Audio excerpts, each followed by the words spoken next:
இன்றைக்கி simple chilli idli தாங்க பார்க்க போகிறோம். அதுக்கு நான் முதல்ல 4 இட்லி எடுத்திருக்கேன். அது வந்து துண்டு துண்டாக வெட்டி இது இந்த மாதிரி வெட்டி எடுத்துக்கோங்க. எனக்கு சப்ஸ்கிரைப் பண்ணுங்கள், சப்ஸ்கிரைப் பண்ண மறந்துடாதீங்க.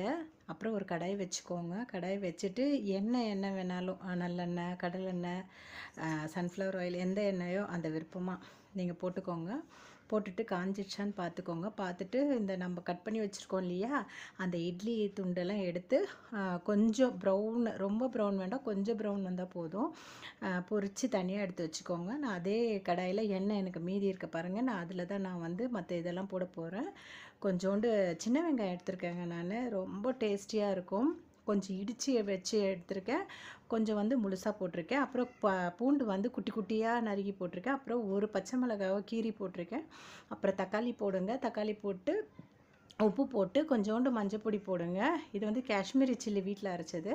இது போட்டு நல்லா ஒரு வணக்கி நம்ம கட் பண்ணி வச்சுருக்கோம் இல்லையா, அந்த இட்லி துண்டை எடுத்து போட்டு நல்லா ஒரு பெரட்டுங்க. Chilli idli ready.